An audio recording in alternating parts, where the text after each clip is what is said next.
Ну, это одна страница, альбо это некалькі яны... Нет, глядите, вот зараз я вам это покажу. Это называется документарная гипотеза. Да? И она Добра, Ольга.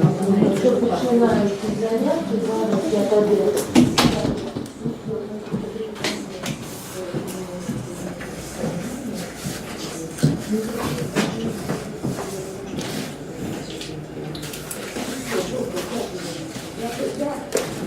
Глядите, на вот таким чином летел. Вы будете про синоптику, не про Яна, так?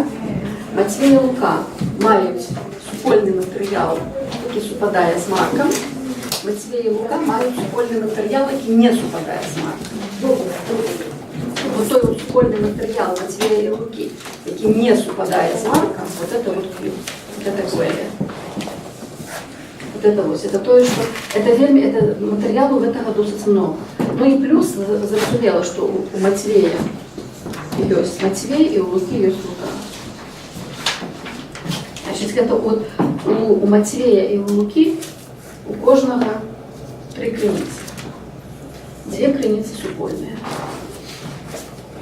Вот это вот это, так як у нас ніяких зв'язків апроч тексту Матвея і Луки на Q нема, то ми це так і називаємо двудокументарна гіпотеза.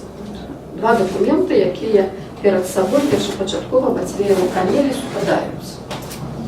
І це вот эта двудокументарна гіпотеза має на увазі, безумовно, що Марк найстаріший Іван. Що Марк був криницею і для Матвея, і для Луки. А саму границу мы ведаем только с текстом Матвея Кьюбет. Давайте мы зачем нам ПМТ. Зараз вертолет залетит у вас.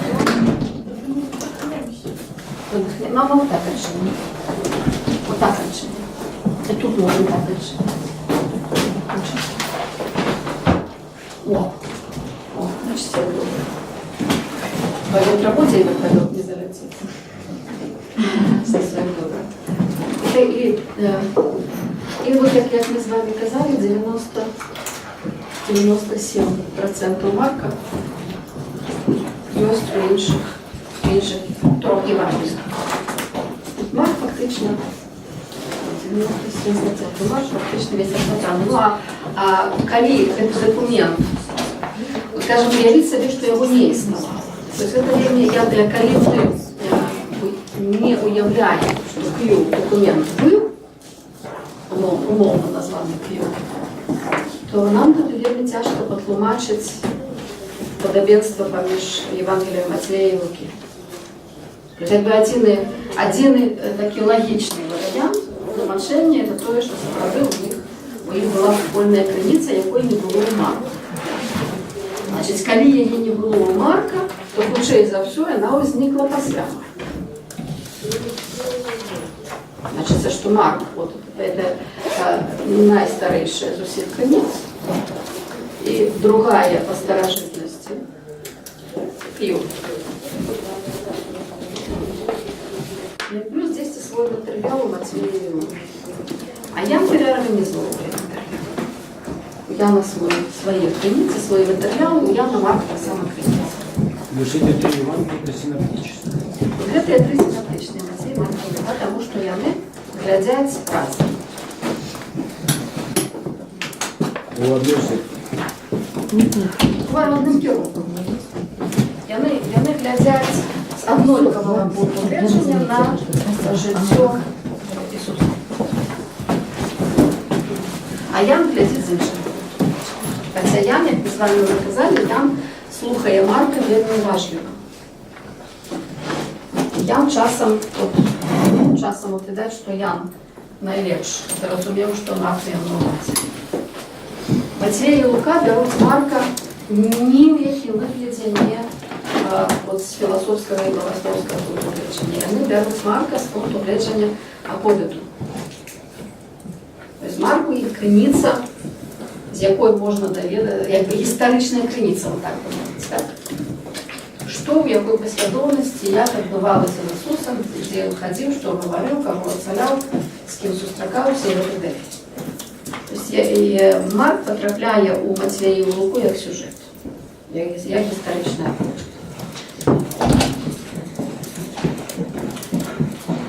А у Ями якраз Марк учив, як така, як Богословська крайця. У Ями є своє історичне границі. Заходьте, тут є де сісти. Тут кресло є ще, вот там стоїть кресло.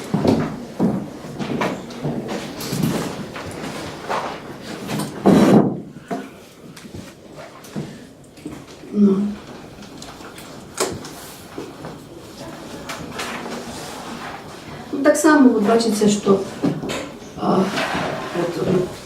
Марк самий короткий і саме такі нескладаний з пункту гледження мови. Там полічено, що у Марка 1270 слов уживається. Так все полічено, звісно. Да, я вам казала, что самое частотное слово звучных самое все докладно поречено. И ласка мобильный телефон отключится. Ось. И з этих слов большесть есть так само у інших текстах нового заповіту. Есть там некий корпус словом, якого нема в інших текстах Нового Заповіту, з цього корпусу більша частка є у Септуагінті. Тобто, власне, маркових слов, які не супадають у марківських, їх немного, їх там поміж 30 і 40.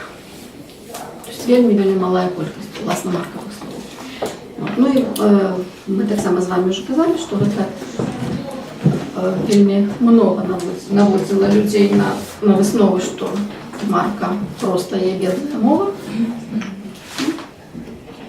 При тим, що його мова проста, є ще там є такі характеристики мовні, які можуть пропасти у ваших перекладах. Він димінітиви любить. Так, от там у вас будуть там собаки перекладати, а у Марка собачки. Тобто він любить димінітиви, він любить вот такі коллоквиальные латинизмы, то есть такая такая стандартная основа, что мова не богатая, мова простая, мова такая гутарковая. Ну а прочь, коли починаєш эту мову розбирати подробязно. Ти бачиш, що все абсолютно на своє місце і все докладно вибрано. І лишнє слово в його не повстають. Просто. Значит, мы с вами сегодня начинаем читать. Скажите мне, коли ласка, у вас зараз свежие уражения, да? От Евангелия. Верш на верш. Давайте про все Евангелие, перед тем, как мы начинаем читать, скажите мне, коли ласка, ваше огульное уражение. Там треба вытянуть.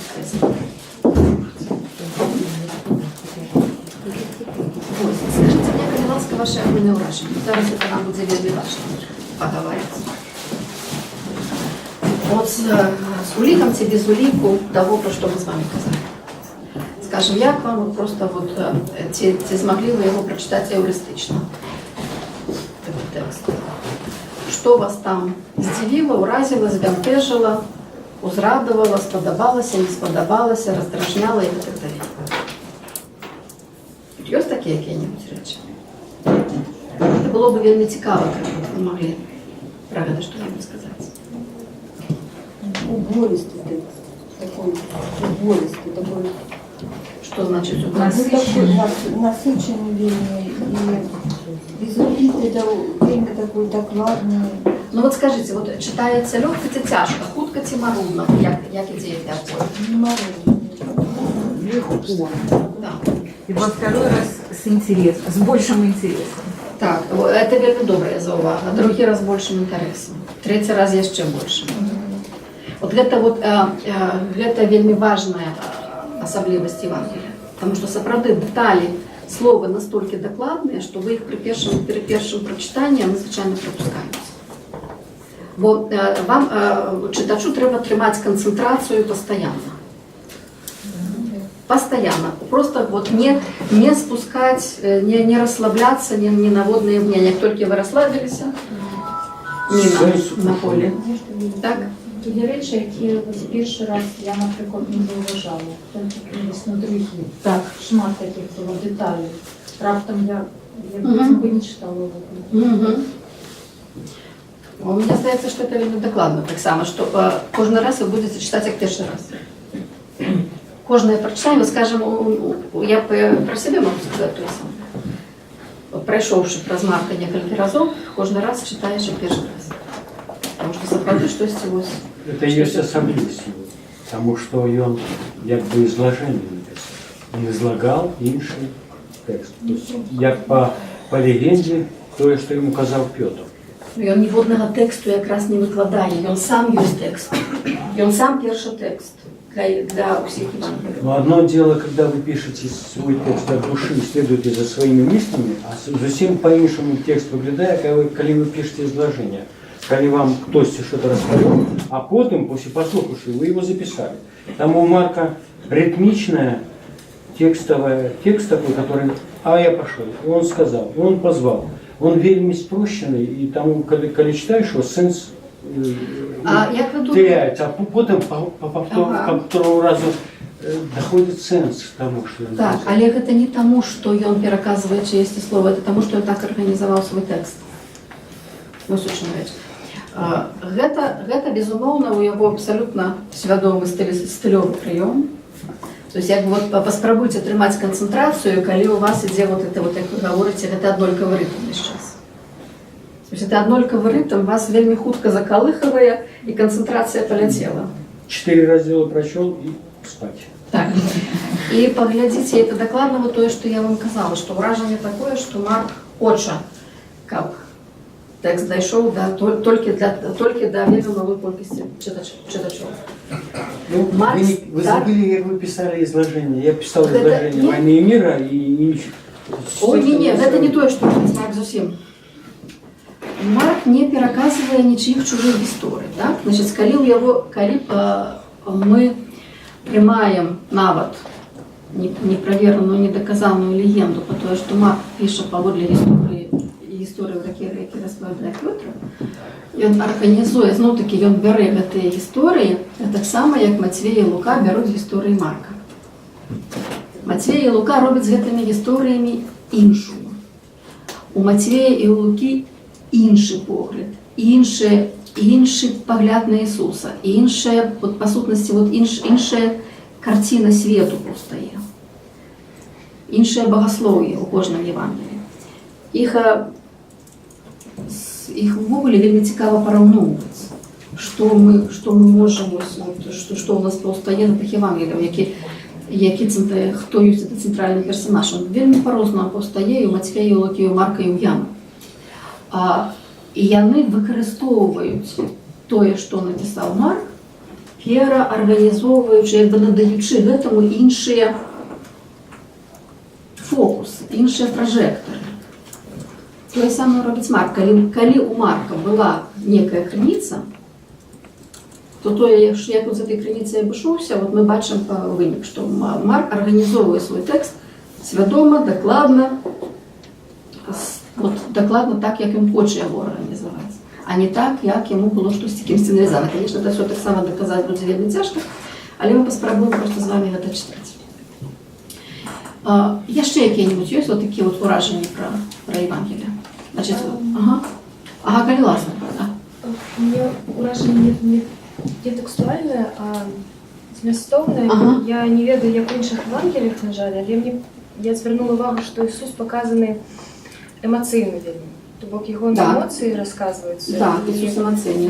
Ён злуецца, ён здыхае, ён кажа, там, неверны род, колькі я буду з вамі. То бок паказана гэта яго на нейкая, чалавечая частка.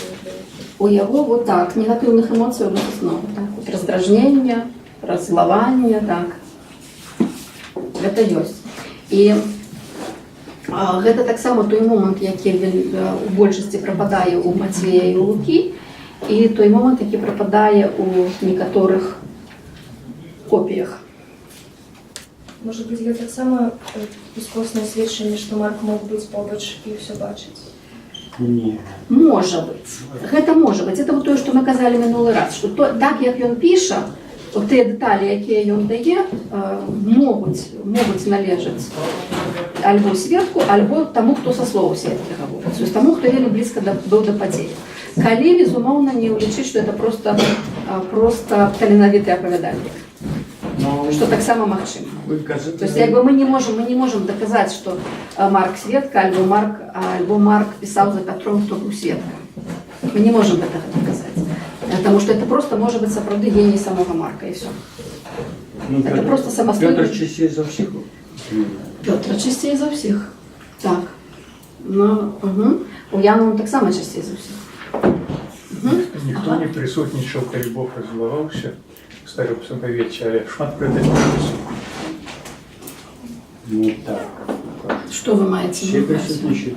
Ну, сам початок, калі там Адам с Евой согрешили, Бог розвивався вганяючи. Хто? Он там нигде не зловался. Мы уже по гэтым тексте ходили. Там никто не зловался ни на кого. В разі зловання вельми шмат. Присутнічав при этом, хто не присутнічав, але оповідається. Ну добре, ага, Коляска. У журналіста це ось такий термін, який характеризує репортаж, ефект присутності. Ага. І ось мене здивив у гэтым тэксце той створений ефект присутності від самого початку, коли вже у першій главі ми бачимо, що нам подаються деталі, ось у чим був опранутий Іоанн Хреститель. Це шостий вірш, і там ось докладно його таке описання деталі, тебе вже так само починають чіпляти ці деталі, і ти ось, ну, якби, таке погруження не тільки некое сенсове, але й такі вельми побутові некі моменти, так само там перелічені. І другое, ось гэта уже мне прийшло в голову, ну, непосредственно на занятку про таемность, что это подкресливается в тексте у 4 главе, коли там кажут, что «И сказал им, вам дано знать тайны Царствия Божия, а тем внешним все бывает в притчах». Ага.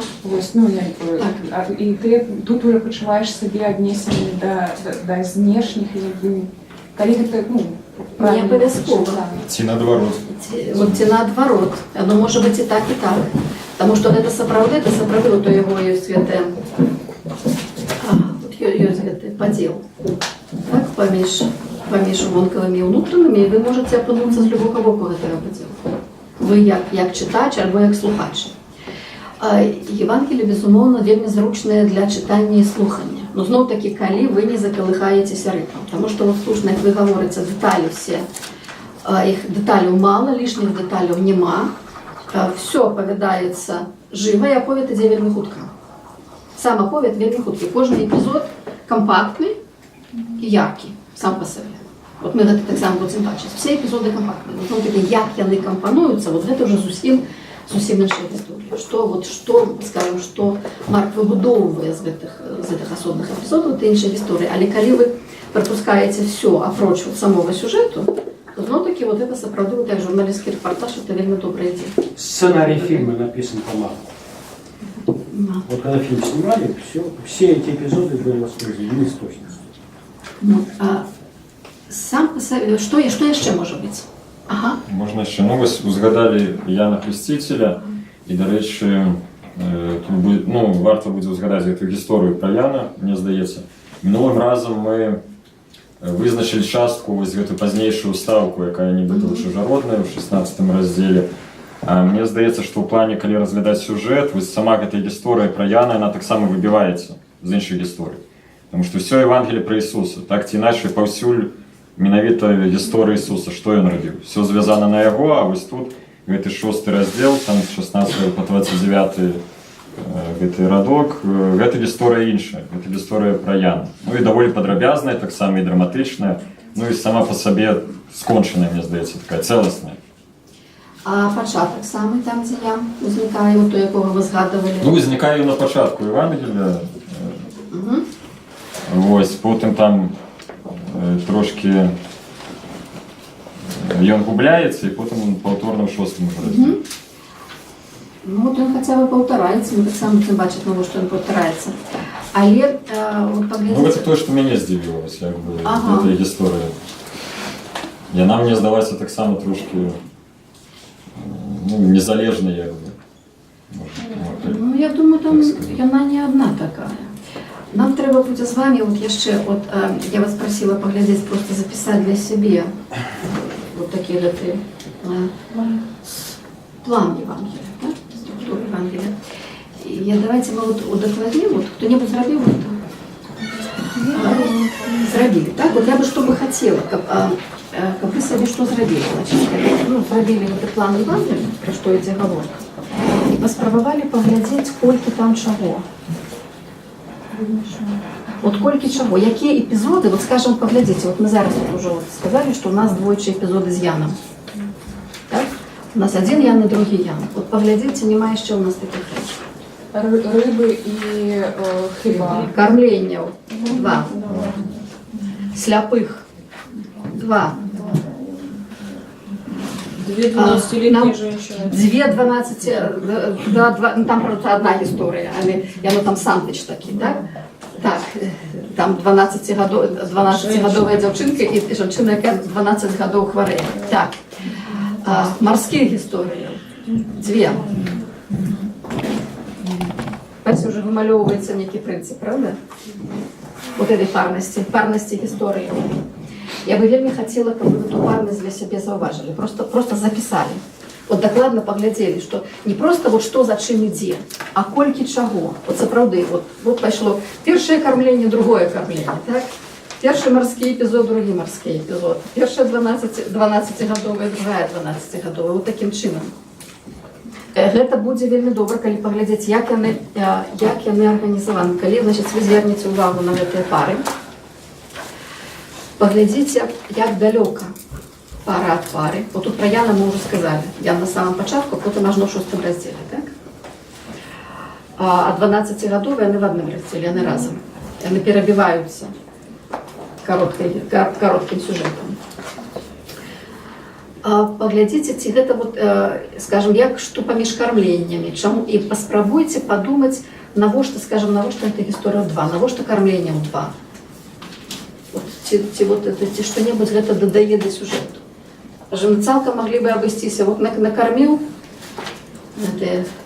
памножыў хлябы з рыбамі, накарміў, ну уже цуд. А потым раз, ён зноў тое самае робіць. Вот типа аўтор гэта, ці навошта ён гэта робіць? Это значит, что литература, а не реальные подеи. Гэта можа быць, конечно, адразу такая заўвага, але калі вы адразу гаворыце, што гэта літаратура, тады навошта? Тады які літаратурны сэнс у гэтым стаіць? Вот які на занятках літаратуры людзям часто кажуць, што аўтар хацеў гэтым сказаць. Што аўтар хацеў гэтым сказаць, падваяючы свае гісторыі. Ну, можа, гэта вось паралелі як у шумерскіх тэкстах, там заўсёды таксама адна і тая ж думка, але двума рознымі. Так там, глядзіце, там паралелізм паэтычны. Там будзе вось это, там она схапила его за правую руку, сестра взяла его за левую руку. Так? Вот. В одном, один радок паўтарае другі, дапаўняючы. Мы гэта бачым гэта таксама ў гебрайскай паэзіі. Это вельмі много бачым у гарыцкай паэзіі, вельмі много бачым у месапатамскай паэзіі. А тут калі вы хочаце вот гэту думку развіць, то паспрабуйце яе гуртаваць на празаічны тэкст, дзе эпізоды паўтараюцца. Так? То есть паспрабуйце. Вот гэта паспрабуйце на наступны раз. Вот калі ласка, гэтыя паспрабуйце сапраўды палічыць колькі чаго. Значит, што парамі ідзе, што ідзе в адным асобніку, якія гісторыі в адным асобніку, дзе яны стаяць і што, на вашу думку, Марк хоча вось зрабіць для чытача найбольш яркім, найбольш, вот, каб оно кінулася в вочы, каб оно не прапусцілася. Што там, у якой сітуацыі, што важней, паўторы, ці наадварот тое, што вось один раз прагаворваецца. Это можа быць па-рознаму у кожнай сітуацыі. Паглядзіце, як ён сапраўды арганізуе свой матэрыял. Просто вот все Евангелие пройдите по эпизодах. Тое самае з прамовамі. Скажем, цэлы кластер прамоваў пра валадарства. Так? От колькі там прыповесцяў, дзе яны стаяць, от, скажем, вот такія вот рэчы, якія вам пададуцца звязанымі адно з адным. Нейкія, магчыма, будуць эпізоды, якія далёка адзін ад аднаго адстаяць, вот як той Ян, альбо нават яшчэ далей. Якія дзесьці зусім раскіданыя. Ці нейкія, ведаеце, можа быць нават, это могуць быць не абавязковыя эпізоды, гэта могуць быць нейкія вобразы. Вот адзін раз гэты вобраз, а потым зусім в іншым месцы зноў гэты самы вобраз. Вот гэта будзе вельмі важна, калі вы заўважыце такія рэчы. Это вот будзе тая самая, вот я про гэта уже вам казала, мы про гэта потым паглядзім асобна, это то, што інтэрпрэтацыйны гебрайскі прыём, там ёсць тут і гебрайская літаратура, і распісаныя інтэрпрэтацыйныя прыёмы, так? Гебрайскай Бібліі. Вот дзесьці вось у першай шасцёрцы ёсць гэты прыём Гезера Шава, про які я казала, калі тое самае слово ужываецца ў іншым эпізодзе, і оно звязвае гэты эпізод. Напрыклад, так? Ну, это вот калі проста. Мы про гэта з вами казалі вот, 2 дні таму. А калі вы знойдзеце некі трохкутнік слова, вы тады таксама выбудуеце нешта іншае. Паспрабуйце гэта пашукаць у Івана. Ну, такі просто як ён арганізуе свой матэрыял. Яшчэ што-небудзь, вот, чым Марк уразіў. Вот вельмі дзіўны эпізод, калі вяртаецца на сваю радзіму. Так. Яго нічого там не атрымліваецца. Так. Яго сустракаюць такі недавер, ён кажа, што яны самі при сабе разважаюць, што это ж сын вот этого цесляра, і хто это... Не кажа, што сын цесляра. Мне падалося, што... Давіду. Так. Суды ў яго як бы не ідуць там, нідзе нічого. Так, і там ёсць такое. Меня в этом эпизоде веселило то, что там згадываются браты, сестры Иисуса. І браты, сёстры і маці. Хто адсутны? Там адсутны бацька. Так, это таксама вельмі істотна. Вот вельмі добра, што вы звярнулі на гэту увагу. Сапраўды ёсць, вот сям'я згадваецца матчына. Ну, просто что браты, сестры, и как бы по этой христианской теории у него не было рода. Ну, глядзіце, это Все, маці. мы не ведаем. Таму што зноў-такі вот тое, што вот, догмы, якія ўзніклі пазней, некаторыя там дзесьці вот, некаторыя ідэі ўзніклі там цягам 3-го стагоддзя, але больш з 4-го стагоддзя. Яны не абавязкова грунтуюцца на тэксце. Яны ўзнікаюць з нейкіх іншых меркаванняў. А тое, што вот, наконт братоў і сёстраў Ісуса, гэта якраз ва ўсіх тэкстах ёсць. І проста нават мы вот, пры іншай нагодзе мы казалі, калі мы глядзелі розныя іншыя Евангелія, не ўвашэдшыя ў канон, скажем, Евангелія Тамаша. Так, і у нас нават сярод пераліку 12-кі, якая не супадае, не зусім супадае ў розных Евангеліях. Там ёсць персонаж, это Дидимус альбо Тамаш Дидимус. Дидимус это значит близнюк, и Тамаш это значит то же самое, так? Это разные этимологии. И это вельмі досыць стойкая была думка раннего христианства, что якраз что Иисус это один из близнечной пары. Что Дидимус это Дидимус Иисуса, близнюк Иисуса. Ну. І наконт близнечных пар. Так само можете звярнуць увагу на наяўнасць близнечных пар сярод бліжэйшага атачэння. Якія там близнечныя пары?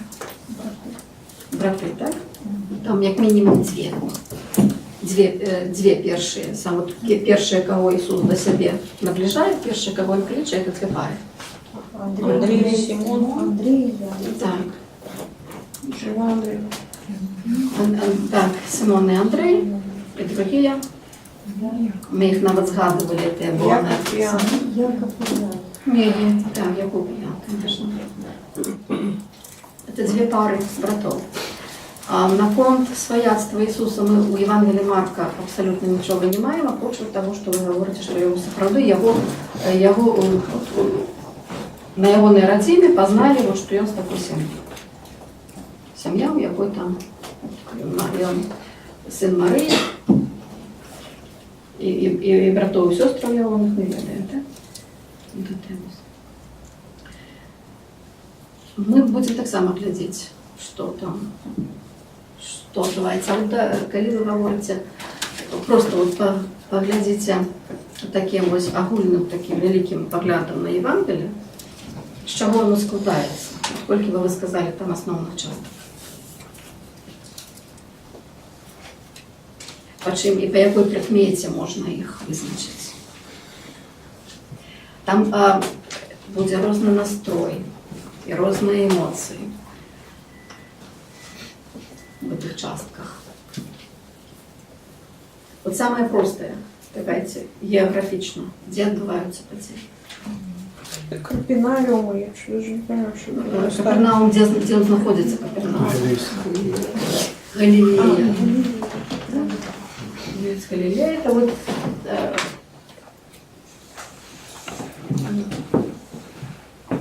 больше-меньше, так?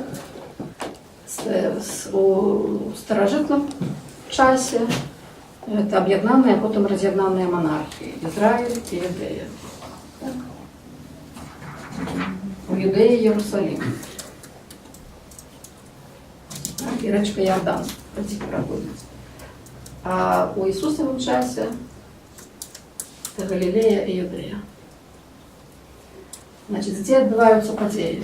Подеи первые отбываются, спочатку отбываются все у Галилеї з виходами на інші території, так? Але все равно тут все вокруг Галилеї. А потім все відбувається на шляху і у Єрусалимі. А можна питання, хрестився Ісус так само в Юдеї? У Йордані. У Йордані в сенсі просто позначення река, так? Де мене не туди.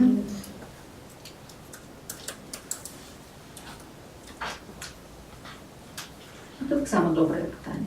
Тому що на конт Яна там більше разно, на конт Ісуса менше. Але де Ісус з'являється на початку служення, вельми докладно сказано, він з'являється в Галилеї.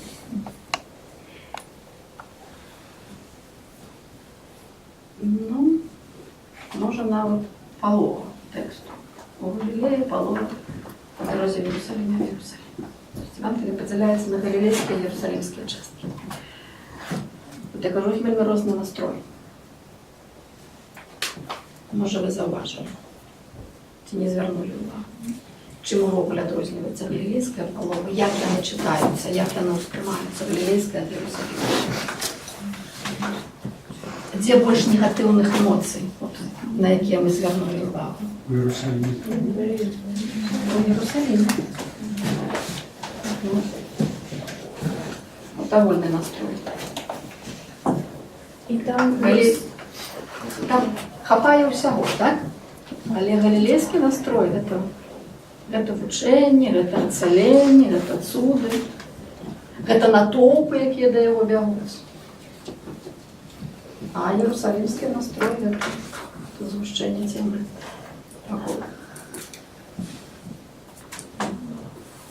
Поміж ними, поміж этими участками есть вельми выразный подел. То есть вельми выразный пункт. Євангелії. Там може навіть видати, от я так намалювала, може навіть Євангелію так намалювати. Перша частка, друга частка. Перша частка веде угору, друга частка веде згори.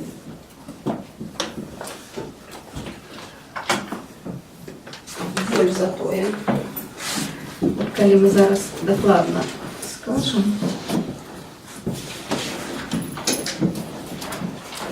14 раздела. нет, это не с 14 раздела. С 13. Нет, это ранее начинается. Ну, почти 9. А чому 9? Ну, вот, калі плануюць з гэтай гарой, дык узыход на гару і сустрэча з Іллём і Майсеем. Это вельмі ўрачыста, і вот это вот белая вопратка вот гэта, ну. Мы потом про эту гору будем привязаны казать, але это не просто гора. А горы будут у нас. У нас будет некалькі пунктов на горах. Так само, когда читаете, звертайте увагу на ландшафт, потому что ландшафт марка это такая-то сакральная география. Яшчэ мора Это завжди. мора, І човен гэты, які. мора, човен, коли есть рака, то рака, И пустыня. есть пустыня. Пустыня возникает только один раз. Пустыня и питание, Так, потому ага. что я залезла в английскую Библию, и Так. там слово не пустыня, а wilderness, что значит дикое место, незаселенное Это место. переклады. Что было? Это, в принципе, пустыня. Это, ну, какие дикое незаселенное место. Пустыня. Пустыня. Это не Сахара. Так вот, глядите, что тычется гор. Горы есть. Все горы так само находятся докладно на своих местах, где повинны быть горы поводле тексту. А тут не просто гора. Тут гора высокая. Тут гора высокая. Они зашли на гору высокую. Зашли на гору высокую, а потом як спускались з гори, вот это вот так. Там у інших горах він був на горі, пішов на гору помолитися. Буде так само таке, або сидів на горі. А тут буде вот виразний підйом і спуск в одному місці. Зайшли на гору, спустилися з гори. Больш за тое, коли ви ще поглядите на якби сакральная география, она вот такая, еще сакральная простора, еще сакральный час. І сакральная простора – это одно з виміренняў. Там вымярэнняў больш у сакральнай прасторы можна. Але гэта одно вельмі яркае вымярэнне, то я вельмі рада, што вы яго заўважылі. Ён першую палову Евангелия, вот гэтую палову, ён уздымаецца на гору высокую, другую палову ён спускаецца з горы. А спускаецца у выніку, спускаецца то зноў таки на гору, потому что спускаецца то ён на Галготу. Значит, гэта спуск не географічны. Што тычыцца сакральнага часу, это так само вельмі выразна. Першы цуд, які Ісус робіць. Пасля першага цуду, пасля першага ацалення. Каго першага ацаляе? Конечно, цешчу. Добра. Першую ацаляе цешчу. Так само, конечно, это вельмі выразная рыса, але адразу пасля ацалення цешчы. Што адбываецца? Я про час пытаюсь. Какая это пора? Настал вечер. Ну, вечер был. Не просто настал. Зайшло сонце. Зайшло сонце. Ось. Настал вечер, зайшло сонце. Вечер будет наставать. Вечер, день будет фигуровать. Подчас Евангелия. А тут вот глядите. Значит, ось. Вот таким чином. Так вот. Зайшло солнце. Ну, я умовно малюю, вот уже коли тут угору, тут униз. Вот зашло солнце. Солнце ще раз. Повстання у нас один раз. На початку 16 розділу, перший день тижня, рано, коли взошло сонце. Став заходу сонце. Сонце село на початку Євангелія, і сонце встало наприкінці Євангелія. Відповідно, все Євангеліє відбувається у одну довгу ніч. І в этой довгой ночи, первую частку, это все будет такая приемная ночь, другую частку темра будет густеть, такая вот эта негатив будет накопливаться. До Голготной развязки. После Голготы солнце встало. Тут солнце село, тут солнце встало. Тут на гору зашел, тут с горы спустился. То есть Марк робит вот такие яркие речи, яркие, які легко зауважити. Уздим спуск, сонце село, сонце встало. Бачите, вот така. Одно йде вгору вниз, одно йде вниз вгору. Ну, гэта зусім нераўнамерна. Тут на самый пачатак, так? Тут на самом пачатку сонца села і на самом канцы сонца стала. А тут по центру падняўся і спусціўся.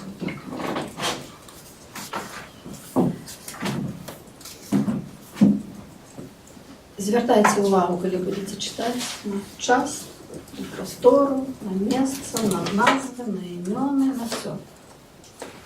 І вот самое важное, это паспрабуйце сапраўды палічыць, як мы арганізуем матэрыял, колькі чаго у яго ёсць. І падумайце, навошта у яго гэтыя дуплеты.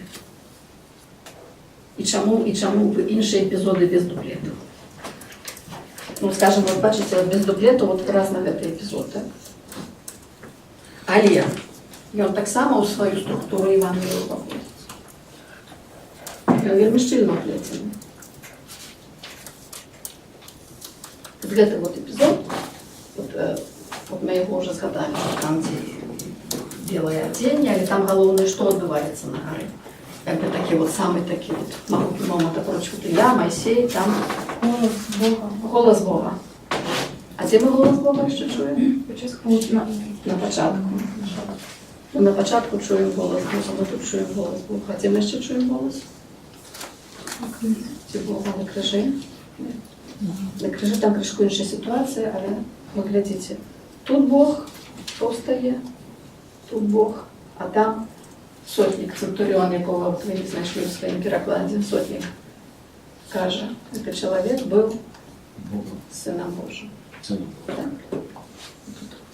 Сын Божий, вот хочет так, Сын Божий тут, Сын Божий тут, Сын Божий тут. Он так само вельми докладно вымалёўвае эту структуру текста. Значит, зноў гэты эпизоды вусна связаныя паміж сабой. Ну, это ввогуле, что тычыцца самых таких вось вялікіх плакатных падзелаў внутри Евангелия, организации Евангелия. А капиллярно это нашмат больше складно. Мы с вами троху по этой капиллярности ходим, потому что это пакуль сапраўды, это агульная сакральная простора, агульны сакральны час, яны лёгка вызначаюцца. Что у нетрах адбываецца, это цяжэй. Што яшчэ? А яшчэ пра Ісус бярэ Пётра, Якуба і Яна таксама. Так. Колькі разоў? Ну, 2, поменьше. Ну, это уже добро, что вы сказали 2 поменьше. Пётр, Якуб и Ян. У саді і на барах. Угу. Глядзіце яшчэ. Ёсць, значит, глядзіце, ёсць сапраўды, ёсць Ісус, ёсць вот гэтая 12-ка, якую ён набірае, вот ёсць это тое, што вот мы уже працытавалі, што тым, хто вам ведаць таямніцы валадарства, а тым, хто звонку ўсё ў прыповесці, а ёсць яшчэ Пётр, Якуб і Ян. Ёсць унутранае кола. І паглядзіце, як цікава, вот мы уже паспелі сказаць, што у нас дзве пары братоў, то есть іх 4, але ўнутранае кола толькі 3 з іх. Хто прападае? Сімон. Андрей. Симон это Петра и ёсць. Симон это Петра. Брат Петра, Андрей, не уваходзіць ва ўнутранае кола. Значит, обидва браты Якуб и Ян и Петр. Вот это есть унутранное кола. Значит, есть. И поглядите так само, вот, это добро, что вы зауважили, на присутность народу. Значит, вы поглядите на у яких эпизодах Иисус з унутранным колом. Притом там есть вот, я сюда помолю, попробуйте работать. Есть Иисус. Есть Петр, Якуб и Ян. Есть 12-ка. И есть учни. 12-ку он з учнем поставил, якія ходили самі. Есть еще якія за ним ходять. Есть остатній світ, який по-розному на його реагує, приносить хворих оцелять.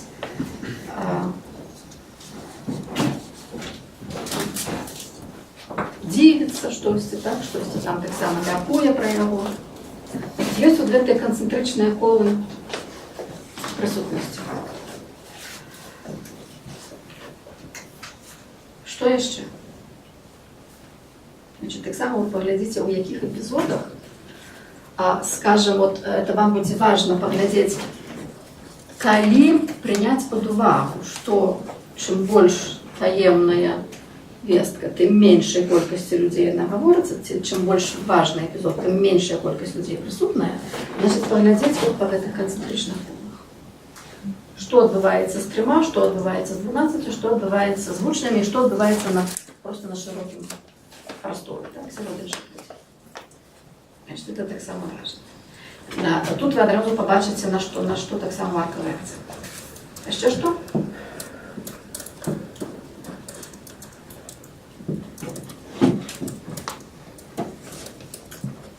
Якое агульнае для Ісуса стаўленне? Як ён успрымаецца, скажем, гэтым колам, гэтым колам, гэтым колам, гэтым колам і яшчэ іншымі. Яшчэ ёсць ворагі, так, якія прыходзяць звонку. Яшчэ ёсць тыя, хто хочуць штосьці на чымсьці яго падлавіць.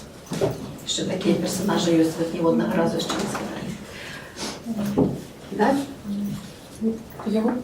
Але агульна самае вот такое вот, таксама пра гэта вельмі многа гаворыцца, скажем, давайте вот пра гэта поле, так, вот.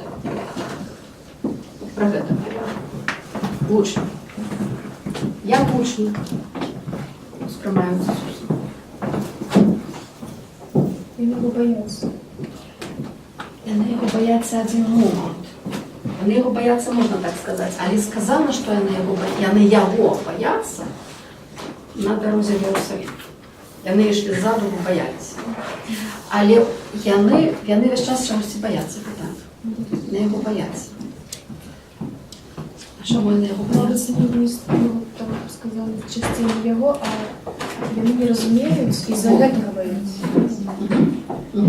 Яны не разумеюць. Гэта мусіць вось асноўная такая зноў плакатная, самая такая яркая характарыстыка адносінаў паміж Ісусам і вучнямі у Марка. Яны яго не разумеюць. І з аднаго боку ён гаворыць вам ведаць таямніцы валадарства, а з другого боку яны не разумеюць. І гэта будзе цягнуцца ад пачатку і да канца. Ісус будзе незразумелы. Ну, як адразу его зразумець? Зразумелі, што не его не разумець. Они очень ставятся до его як до учителя. Одна рэч, калі адразу не разумеюць, іншая рэч, калі не разумеюць. Там вот як вы казалі, што там і ўздыхае, і злуецца, калі нават проста вось, ну вот у недоумении приходит. Так, что, ну як вы яшчэ не разумееце, вот вам все вам показано, а вы не разумееце. А яны не разумеюць. А ён нам зноў все показывае, а зноў не разумеюць. І гэта будзе весь час, это будзе праз увесь тэкст. Ён ім адкрывае все, а яны не разумеюць. І гэта будзе вот, у кожным з гэтых эпізодаў, пра якія мы казалі. Тут это будзе, паўсюль гэта будзе. Чым больш ён ім адкрывае, тым менш не разумеюць.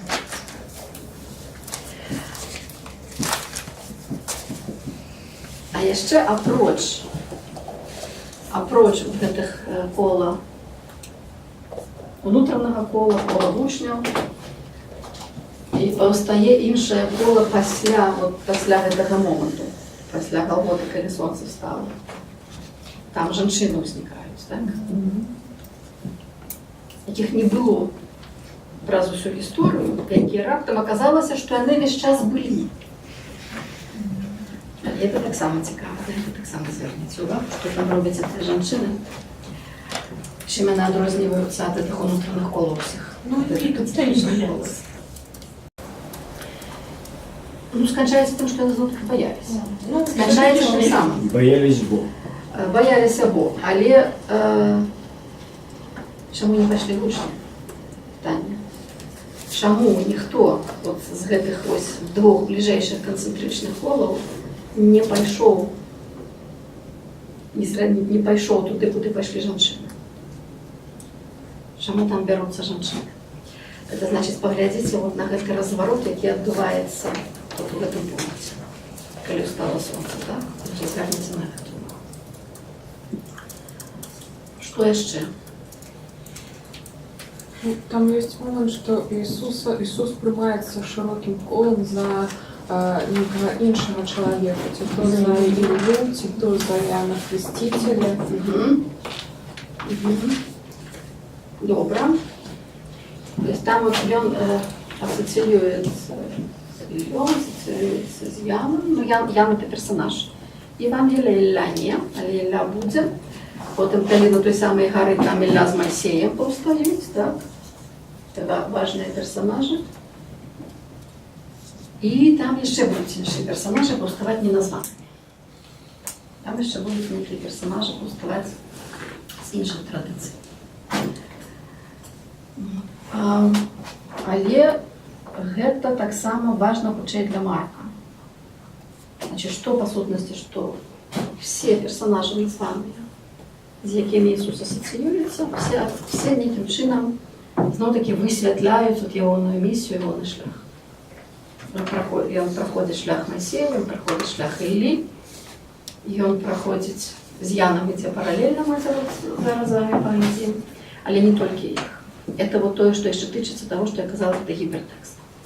То есть все, что было написано ранее, отбывается тут еще раз по-іншому. Отбывается некая іншая история.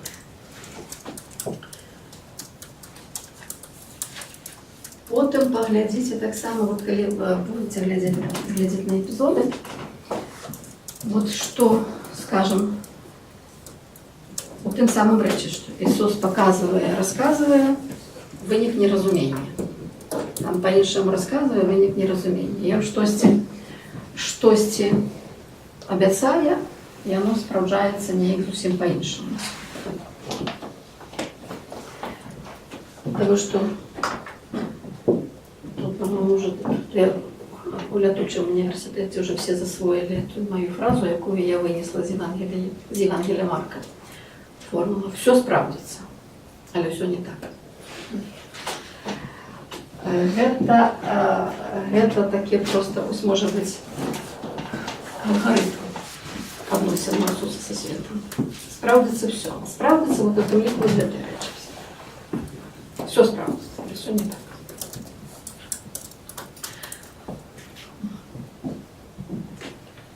Ну и плюс, вот як так само мы уже казали, это не только гипертекст на еврейскую Библию у двух своих текстуальных версиях, так? Еврейская Библия и Септуагинта. Это яшчэ вельмі шмат чаго ідзе з грэка-рымскай традыцыі, што мы так само будзем бачыць. Скажем, сам текст, это вельмі часто его бачыць яго, што ён структураваны паводле жанру жыцця рымскага. Што гэта вот жыццё, ці ёсць жыцця, так? Ці жыцця рыс, калі хочаце. Ну, што датычна жыцця рысу. Тут якраз самае цікавае, самае дзіўнае пачатак, які арганізуе гэта жыцця рыс. Арганізуе яго зноў-такі, вот тут будзе па гэтым пачатку відаць, як Марк ставіцца, як, скажем, ён характарызуе сам свой жанр, як жыцця рыс. Яшчэ што-небудзь? Ёсць тут такіх? Ну, папярэдніх заўваг. Бачыце, папярэднія заўвагі, яны вельмі важныя. Бо калі мы з вами просто пойдзем па тэксце, мы будзем рызыкаваць таксама агульную карціну траціць. Зараз мы спрабуем зрабіць агульную карціну. Значит, каб яна весь час стаяла у свядомасці, калі вы чыталі.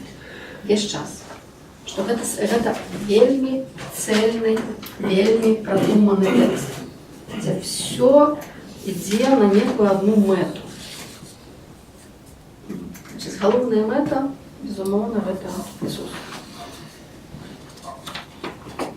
Я вам, памятаеце, казала, што там ёсць яшчэ адзін персонаж пастаянны. Калі чыталі, заўважылі? Бачите, там вот, ну, все, вот вучні, все разом. Внутреннее коло, основное коло, широкое коло. И они все на одном уровне вычинили до Иисуса. На уровне они боятся, они не разумеют, они идут сзаду, вот как на той дороге в Иерусалим. И он идет по дороге в Иерусалим, они идут сзаду, вы боятся, так? Страху. И они все на одном уровне. Есть вот заважили кого-нибудь іншого персонажа? Может быть, Петр, что я... Петр там самом. Петр находится там самое, где и все учни. И он просто что найчастее згадується. Немножко голос отрывается, редактор. І он так, він такий от промовця, він говорить за інших. Спікер. Так, Петр спікер, це так. Найчастіше, чим інші. Але тим не менше, глядите, він спікер, того, що він спікер в учнів, він з їх не вилучається. Він все одно їх перший, але він у їх на полі. Він у полі тих, хто боится, не разумея. Там вот у Матвея Пригожин на этом на эпизоде морским нахождением по воде. У Марка этого нема, у Матвея это Пригожин. Петр так само, Петр каже, Господи, загадай мне идти, так? Каже, иди. И он пошел. Ну, одразу там сполохався, почав тонуть, але пошел. У Марка Петр у такого героя не вырастает. У Матвея там соправдали, это верно. Или ты можешь, и я пойду, иди. Что ж, давай. Вот, и пошел. А тут Петр разом с усіми. Они все вот, соправдали в одном човні в повному сенсі этого слова. Все вышли. Може, Пілата можна використати як не такий нейтральний персонаж. І він ставиться до Ісуса просто, ну, здається, нейтрально. Какую роль в Евангелии? Вот поглядите на смотрите вот на все эти структуры. Какую роль отыгрывает Пилат? Ну, быццам не ён вырашаў, быццам нарэшце все-таки гэта было рашэнне быццам бы народу. То ён просто такі інструмент, і гэта была не яго ініцыятыва, а ён падкрэсліць некая нейтральнасць. Вот глядите, вот хотим всех персонажей поделить. Есть учни, да, со своими внутренними формами. Да, их же можно назвать, есть женщины. Есть натовп, так? Натовп — это толпа. Так. Книжники. Есть фарисеи. Можно просто, вот натовп просто люди надо написать, так, люди. Сюди ж до людей ми можемо віднести і тих, хто на родині ягоний, так, тих, хто сказали, що хто це такі, ми ж його ведаємо.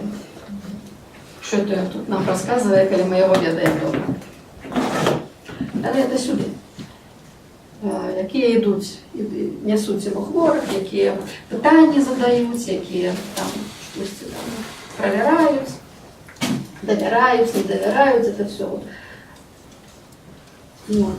Учни и женщины — это здесь одна речь, натовп — это другая речь. Есть, як ви кажете, книжники фарисеї, так, є книжники. У їх інша роль, так? І вони одразу настроєні до Ісуса у ліпшому випадку з подозренням. У більшому випадку радикально негативно, так? Тобто це не вороги.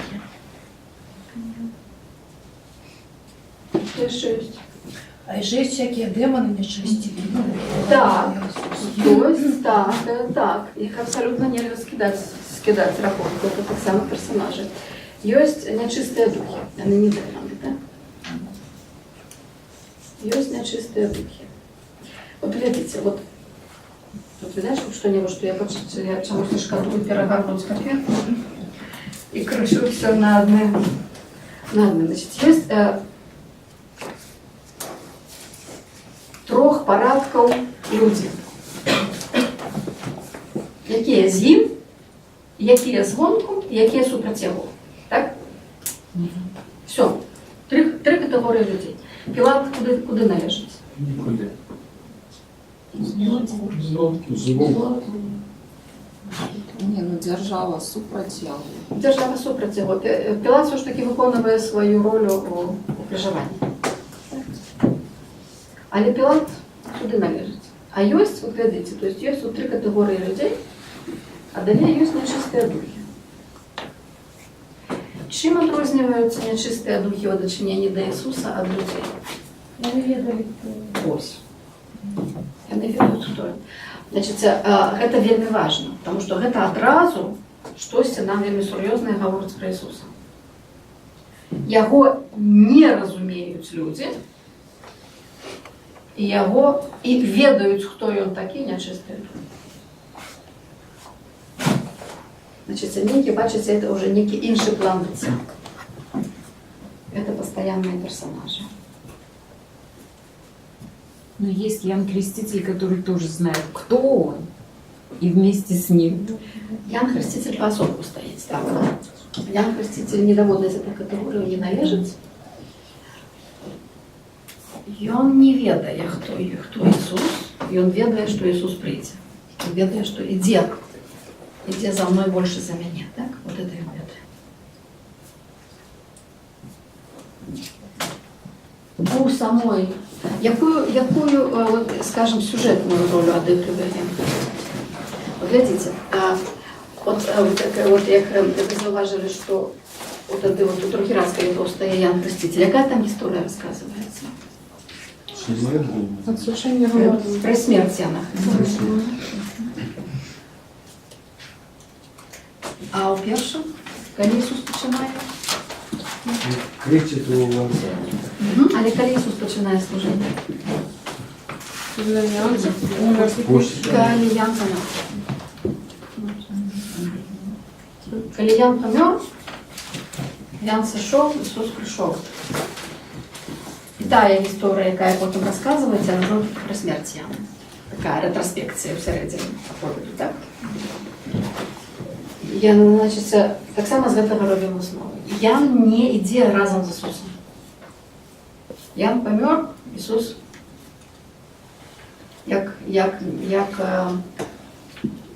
вот у гэтай сваёй функцыі нарадзіўся, паўстаў. Так? Ісус ідзе пасля Яна храналагічна, абавязкова. Ён не ідзе разам з Яном, Ян не ідзе разам з Ісусом. Ян ідзе перад Ісусом. Вот як толькі Ян сваю дарогу прайшоў, закончилась дорога Яна, пачынаецца дорога Ісуса. То есть их дороги не скрыжовываются. Это все персонажи, які скрыжовываются з Ісусом. Люди, демоны. Калі казаць пра нячыстых духаў, на пачатку мы там яшчэ сустракаем Сатану. Сустракаем шатана. Але я якраз не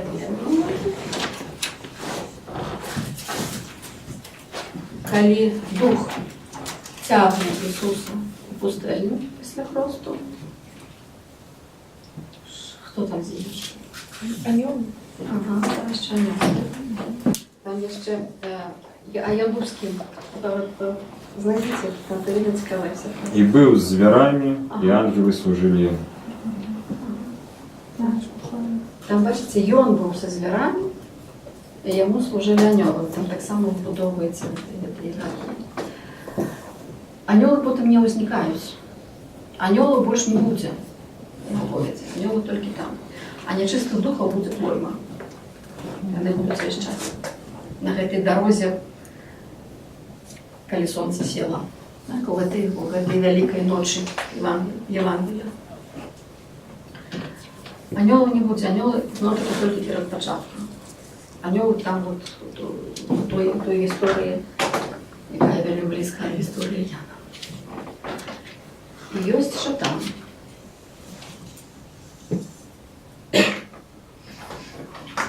Вот. На шатана мы будем глядеть потом больше уважливо, потому что шатан это по сутности и есть той другие. И он присутность пресс про свое Евангелие, а в большинстве выпадков не назвал.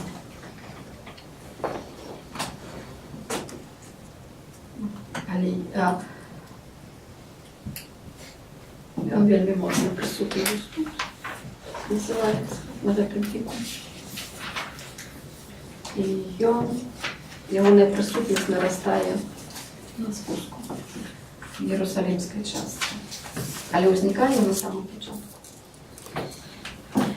Перед самой горой, там, там вельми важный момент відбувається, перед вступом на гору, що там називається поимение. Легион? Легион? Легион – це сьогодні чисті духи. Коли з Петром розмовляє, Коли він розмовляє з Петром, от якраз вся ця історія. От каже, за кого мене лічать? Ну і починається. За того, а ви за кого?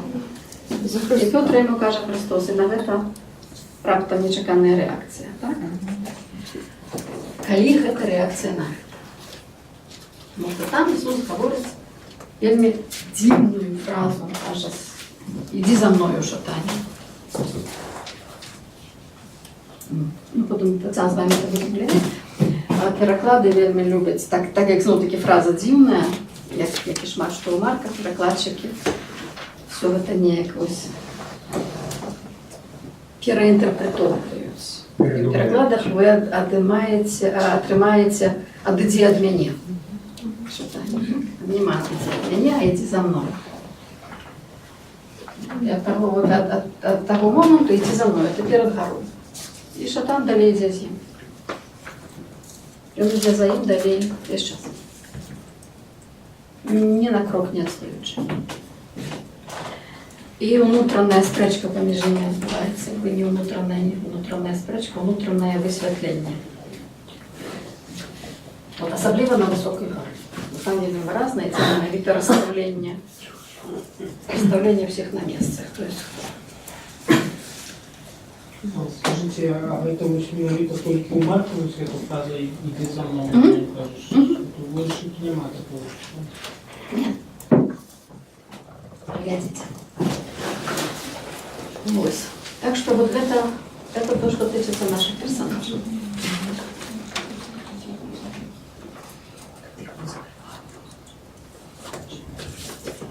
Еще какие-нибудь, что-нибудь заважено, какие-нибудь важные? Жаунеры, может, нет? Что? Жаунеры, которые стекались. Жаунеры куди належать? Да, ворог, наверное. Так, вони возникають ось у Єрусалимській частці. Як ти, як хто? Супроть Ісуса. Є ще бойці, які там в прозристих одіннях, от жаунери збіг. Не в прозристих, а просто у Синдоне поверх голого тіла. Так. Там був такий, просто хлопець. Той, хто крыж нес. Что? Той, хто крыж нес. Они его не несут. Не несуть? Ну, змушено. Змушено. Змусили. То есть там как бы не то, что вода и другу понесут. Там у історії Голготи там є один, правда, є навіть два персонажі, які вибиваються з усіх остальних. Там є от сам сотник, якого ми вже згадали, так, який говорить, що, який визнає це боскосиновство Ісуса. І є і після, одразу, після Голготи, там повстає Язеп з Ариматеї, який хоче забрати тіло Ісуса. Ну, такі ні гучні, ні внутрішнє коло, ні гонкове коло, ніхто з тих, от, з названих, хто за ним хотів, там з'являється Язеп з Ариматеї. І там вельми цікава сама історія. Вельми цікава. Ви так само зверніть на її увагу, тому що як він розказує все про, як він пішов до Пілата, Пілат пішов, послав жаунеров справдити, насамрэч помер. То есть там некий вот час, такі вот час іде, вот кольки це все зайняло часу. Вот, і віддає тіло. Язик Ариматейський забирає тіло. Що з цим тілом далі відбувається, ми вже не знаємо. Але забрати його. И он что? Синдон это набывает, это вот покрыво. ген его набывае, калі Пасха в Иерусалиме. Где можно набыть падчас Пасхи что-нибудь, калі ніхто нічым нідзе не гандлюецца, калі гандаль ніякі не адбываецца. Дзе раптам Езэп з Арыматэя? Не з Иерусалима, ён з Арыматэі. Ён не мясцовы, ён дзесьці вот бярэ гэта дзе ён бярэ сімдон. Там такія вот деталі, якія, ну, як звычайна Марк, ён іх не раскрывае, але ён іх кідае. Ну, значыць, а вы ўжо глядзіце. Так? То есть, што адбылося, вот эта гісторыя Езэпа Арыматэйскага, таксама вельмі цікавая гісторыя. І ён таксама не будзе належаць вот, недовольных этих категорий. Моисей еще немножечко есть. Ну, вот тут вот Моисей, Ілля, яны у нас ёсць. Яны присутныя. І Моисей і Ілля присутныя і эксплицитно, і імпліцитно. Значит, что зрабіце? Возьмите, калі ласка, прочитайте историю Іллі. Весь цикл Іллі. Это у гэтых книгах «Царство, королевство» альбо Самуэля, в залежности от того, какие у вас выданні. Прочитайте, калі ласка, всяго, цалкам всяго Іллю и заодно Елисея. Это цельный цикл. Попробуйте прочитать. Вы невыполнимые задания даете, я не успеваю. Нет, это не вельми много. Это не вельми много. Это тут компактно, это несколько разделов. Я вельми вас прошу, прочитайте. Чему это важно прочитать? Потому что Иисус здесь будет проходить шлях Іллі. И он, Ілля присутный. И так как Ілля згадывается, вот вы уже сами зауважили, что Ілля згадывается несколько разов, навошта он згадывается? Значит, просто, коли ведаете сюжет, то освежите в памяти, коли не ведаете, то ознайомьтесь. Почитайте, кто такий Ілля, хто він такий, що він робив, який у його шлях. У Іллі вельми цікавий шлях, там цель, це якби двойний цикл. Ілля і Іліша за ним, так? Єлисей, мовно кажучи. Вучень Іллі, який потім на його місце стоїть. Там вельми важні епізоди є. Вельми важні епізоди, які Марк перечитує, які переписує. Значит, это то, что выразно, вот этот цикл Іллі, прочитайте, вот я же навіть не прошу вас Ісаю всього прочитать, было бы вельми добре. Прочитали Ісаю. Значит, давайте я ще что. Значит, что перед початком. Ну, давайте, вот что тычется сапраўды вот гэтага жанру жыцця. Жанр вельмі популярны. Асабліва вот якраз гэта у часы августа. Гэта вот прыкладна час, калі перад Марком, десьці вот гэта час першай стагоддзя, так? Як будуецца, вот, скажем, пачатак.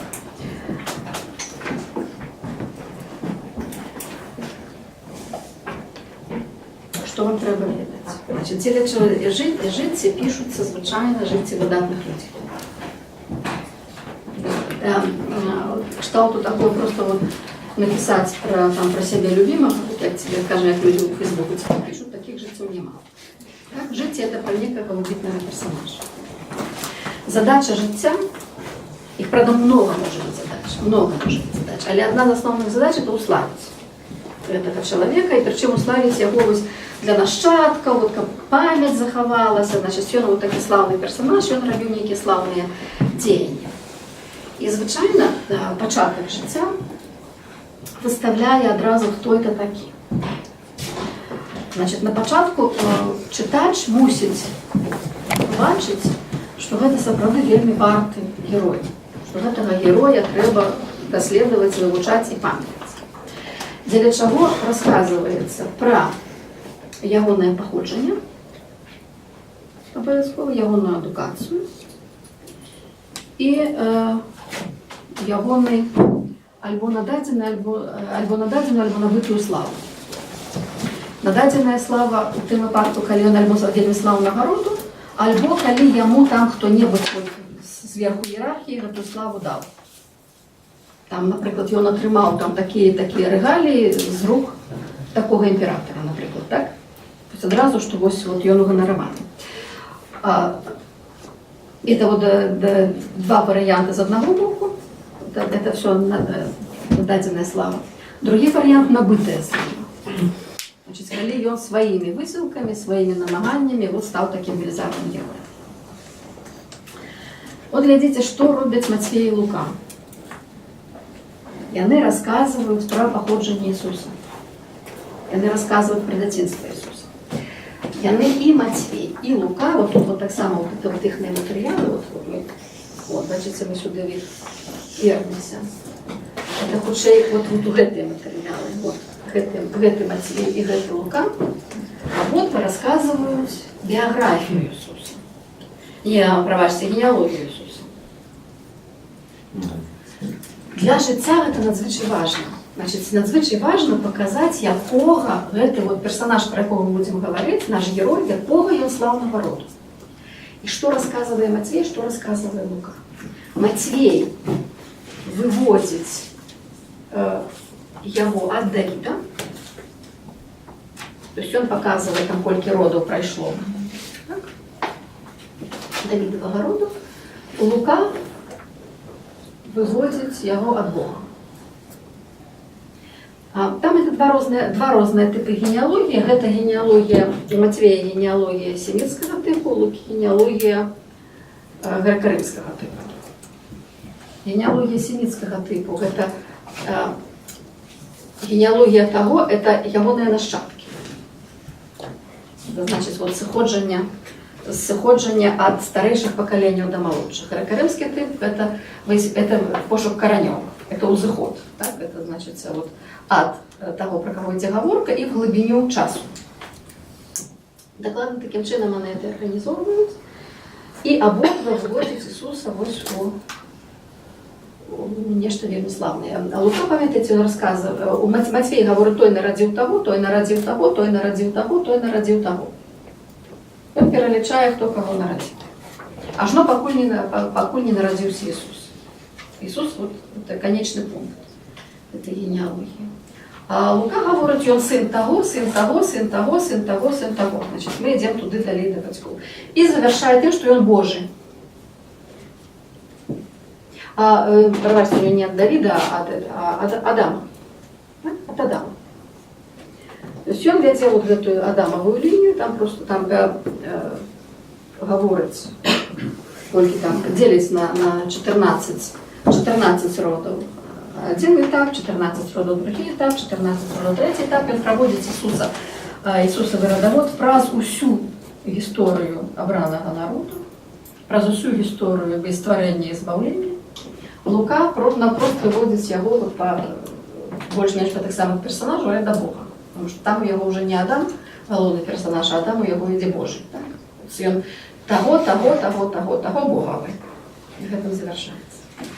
З пункту гледжання вот гэтага жыцця, то вельмі разумна.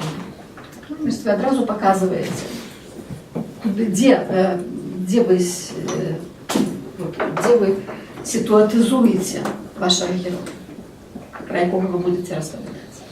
І гэтым адразу надаеце яму год. І потым яны і Мацвей, і Лука штосьці там так ці інакш там пра нараджэнне расказваюць. У Лукі так вялікая гісторыя пра дзяцінства, значна много расказвае пра выхаванне Ісуса, это таксама вот у гэтай традыцыі. Што мы бачым у Марка? Нічога гэтага няма. Гэтага нічога няма вот з названа, так? Але тым не менш, штосьці з гэтага, штосьці зноў-такі зусім па-іншаму па Маркаваму гэта ёсць. Чаму няма? Чаму Марк не расказвае паходжанне Ісуса? Мы пра гэта з вами на пачатку ўжо сказалі. Памятаеце паходжанне? Сын Марыі, сам ён тэкнуў, там, дзе калі яго на радзіме людзі кажуць, што ён же ж сам вот это тэкно, да і перакладаюць, той, хто руками рамеснік, але рамеснік, які там ці з дрэва, ці з камня, руками штосьці вырабляе.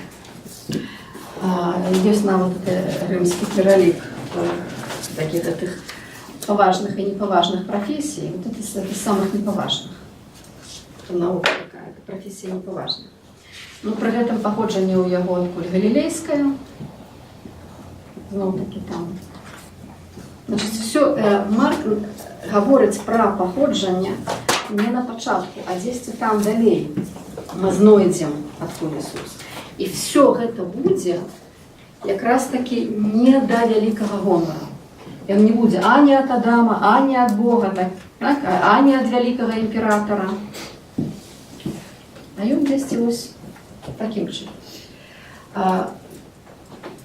И это будет, вот мы это с вами будем весь час бачить, все, что Марк робит, все мае як минимум двойное дно. Як минимум. Двойное, часом тройное и четверное. Это все добьет. Вот, до прикладу, коли там вучні, альбо нечистые духи, альбо книжники, штосьці на Ісуса говорять, про яго, пра альбо на яго говорять, это заўсёды будзе і праўда, і няправда адначасова.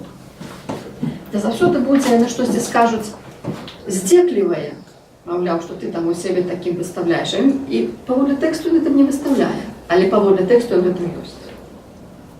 То есть яны заўсёды, хочучы абразіць, яны скажуць праўду. Хочучы там ухваліць, яны штосьці скажуць зусім іншую праўду, якую яны самі не бачаць. І это будзе весь час. І вось у гэтым таксама Марк. Калі ён гаворыць пра тое, што ён сын Марыі, так? Калі бацька не паўстае. Бацька паўстае і ў Мацвея, і ў Лукі. Ёсць Язэп. У Лукі это будзе наогул пастаянна, вот это все аповеды дзяцінства, там весь час будзе, што там мы з бацькам там пра цябе хваляваліся. Это тое, што потым вельмі турбавала перапісчыкаў другога стагоддзя. Вот, третье стагоддзя якраз паўстала герэзія адапцыянізму, ці хутчэй канцэпцыя адапцыянізму, якая палягала на тым, што Ісус быў народжаны чалавекам, а быў адаптаваны як Божы сын у момант хросту. Вот калі голас гаворыць, што гэта сын мой, вот гэта момант прыняцця, усынаўлення, так? То есть, што ён усынаўлёны. І тэкст, мы з вами много про гэта казалі, там некалькі гадоў таму. Перапісчыкі, калі сутыкаліся вот у дзіцячых аповедах Лукі з бацькай і маці, бацьку замянялі на Язэпа. З тым, каб вот гэтыя вось адапцыяністы, якія стаялі на тым, што ён усынаўлёны сын Божы, а не прыроджаны сын Божы, не скарысталі гэтыя словы вот на сваю карысць. І от мы бачым вот у старых манускриптах, што там бацька твой, там я і бацька твой, яму Марыя кажа, там хваляваліся за цябе, а потым у пэўных манускриптах мы побачым я і Язэп. Значит, там, дзе ўзнікае бацька, он памяняецца на Язэп. Значит, Язэп уже быў не бацька, так, а бацькам уже каб быў Бог адразу. Што ён вот народжаны сын Божы. То есть гэта было важна. Але Язэп фігуруе. У Мацвея гісторыя з Язэпам расказваецца, у Лукі гісторыя з Язэпам расказваецца, у Марка яго няма. У Марка ёсць Язэп з Арыматэі, які забірае цела яго. Які некага багатага, шаноўнага роду, якога Пілат слухае. Вось. А калі ідзе гаворка, вот пра гэта, калі людзі гавораць яму, што вот хто ты такі, мы цябе ведаем, як ты можаш нас там чагосьці вучыць, калі мы цябе ведаем, што ты і сам тыкноны, і сын Марыі, і брат гэтых вот усіх персонажаў. Зноў тая самая стандартная маркавая сітуацыя, она не стандартная, але это маркавая сітуацыя, калі яны не разумеюць, што яны гавораць. Памятаеце, мы таксама на першым занятку, калі мы згадывали пераклады грэцкія, септуагенты і посептуагенты. Калі мы згадывали Ісаю 7:14 про Алма, пам'ятаєте, про те, що Дева народить. Матвей повторяється в Троєнту, кажучи, що ось Дева народить сина і дасть йому ім'я Іммануель, і тільки Матвей додає, що значить з нами Бог. А у Ісаї цього нема. І пам'ятаєте, я вам казала, що, про що йде говорка у Ісаї? У Ісаї йде говорка вот это, якраз вот про Авраама. И там перекуливаются вот в это социальное уявление, что Бог выбирая не того, кого выбрали бы люди.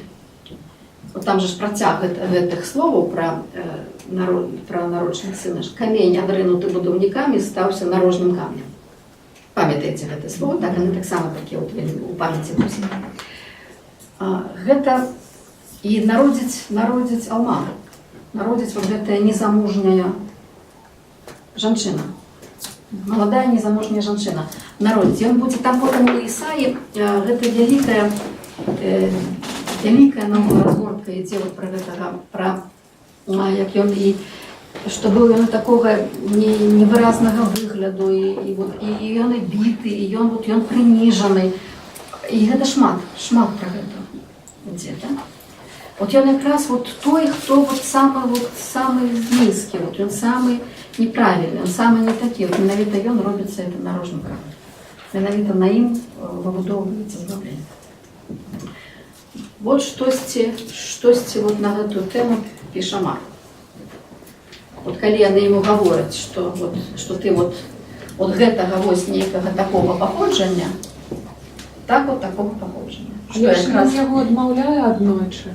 Там на самом початку, коли до яго прыходзяць маці і браты і кажуць, што вось мы прыйшлі яшчэ да таго да гэтага эпізоду замова, ён кажа, што хто маці моя і браты мае, і кажа на тых, хто сядзіць побач і не выходзіць. Так, тых, хто слухаюць Слова Божие.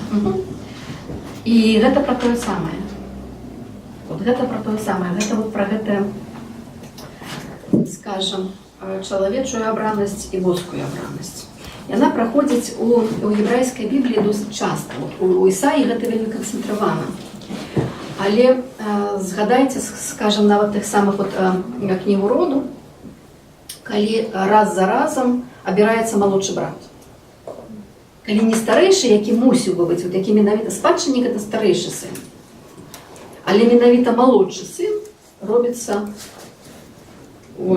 носьбітам там з лучнасці народу з Богом. Далейшы нясе далей. І гэта раз за разом. То есть гэта тое, што Бог выбірае не того, кого выбрали бы люди. Што вот гэтае у Бога свая іншая чарга, іншае ўяўленне.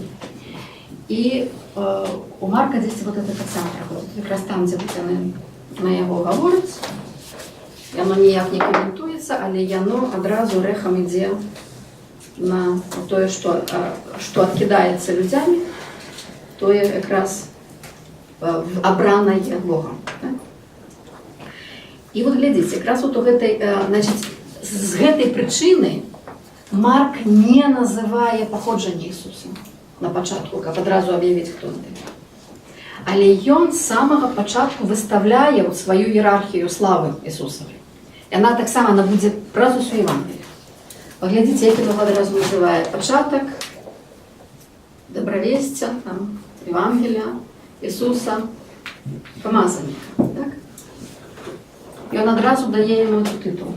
Ісуса Христа, і тому ви знов-таки привикли слухати Ісус Христос, і вам уже вчиться як ім'я і прозвище. Ісус ім'я, Христос прозвище. Христос – це грецьке слово, яке по-єврейську Месія, по-грецьку Христос, у перекладі і одно, і другое – помазаник. Помазаник. И Мессия, и Христос. Однолько. Что значит помазанник? Кого помазывали? Царя. Вуаля. Помазывали владара. Ми одразу бачимо об'єднану монархію. Саме перший король Саул помазаний, з Саулом Давид помазаний. Помазанник – это после Вавилону значение помазанника меняется. И оно переходит в такое вот эсхатологичное значение. Мессия. Потому что Мессия – это помазанный на владарство. Але коли владарства нема, коли королевства нема, коли разбуранное королевство. То есть тут не может быть говорки про короля, правда не может быть говорки про помазанника. Але идея помазанника все равно остается. Але помазанник – это тот, кто придет. І от особливо в этом римському часі сконцентрується в часі притіснення, у часі ось цього чужинського панування, концентрується ця ідея помазання, що прийде той, хто помазаний, верне відбудує владарство і стане королем. Тобто законним, помазаним від Бога, справедним. От як були ранні королі ізраїльські. І а так як короля не было, то відповідно вот эта ідея на короля, який прийде, переноситься вот на калісті, в конец часу. То есть Христос по-грецку, або Мессия по-гебрайську, это то самое слово, прийде, і он прийде. І цікаво, що, от пам'ятаєте, ми згадували з вами Юстина Попутника, так? Вельми раннього автора, першого-другого століття, який самий ранній християнський філософ. І він писав на цю тему. Писав, то от вельми важливо так само для розуміння, чому Ісус, чому це ім'я. Да?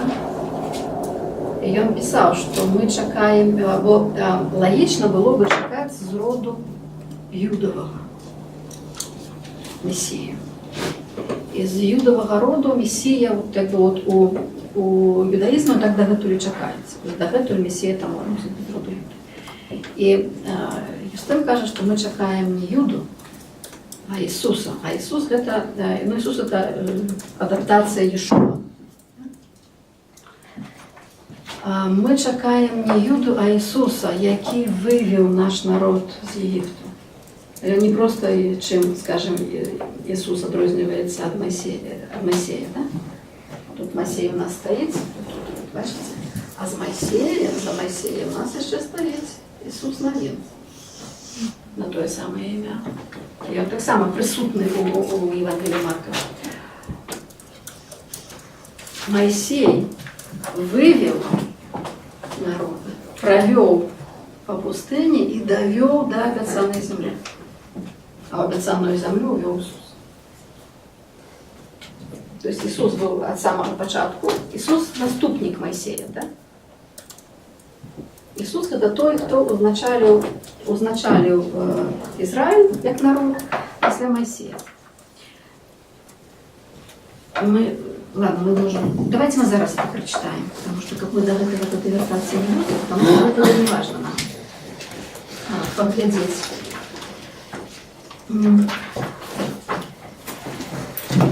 Давайте поглядим одразу з книги Сиходу 23, 20. І ліки, і другозаконні, то все можна поглядіти.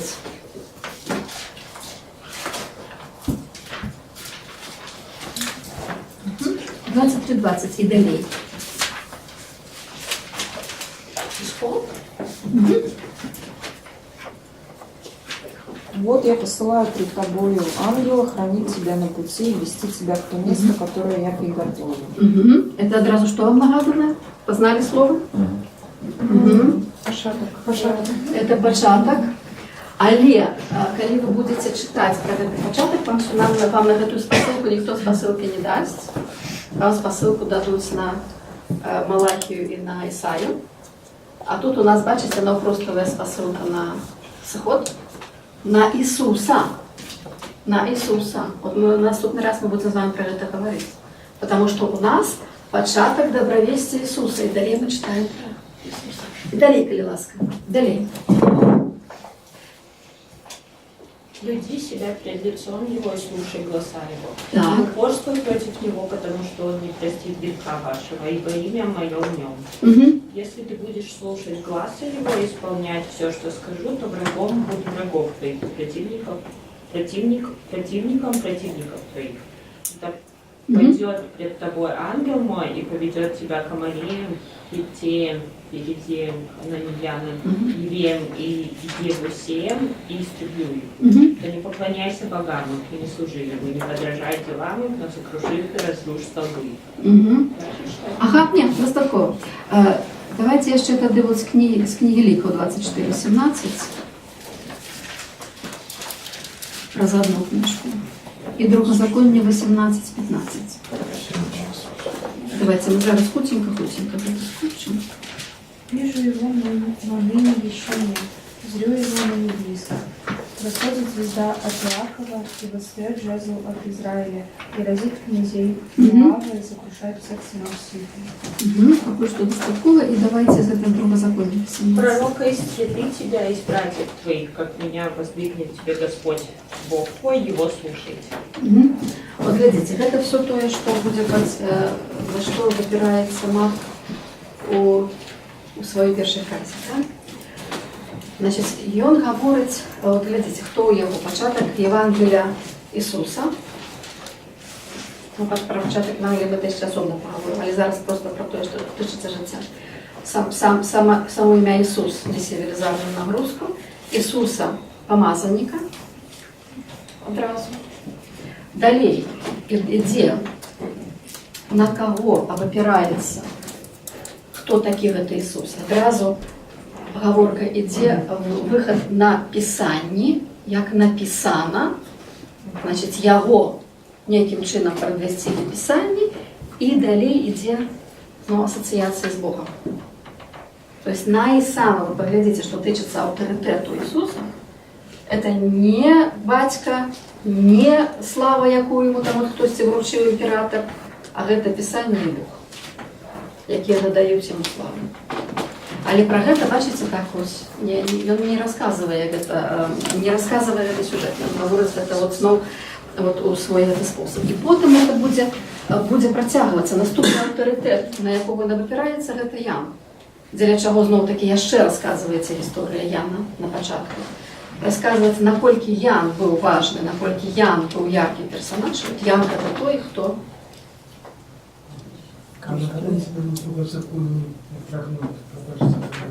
18 і пасля 15-го вірша йде. Потім поглядіться. 8. Добре, ми зараз будемо скончатися. Наступний раз наша з вами задача яка? Значить, ви поглядите вот эти всі структури, двойні епізоди, і нам треба поспробувати прочитати 2,5 розділи.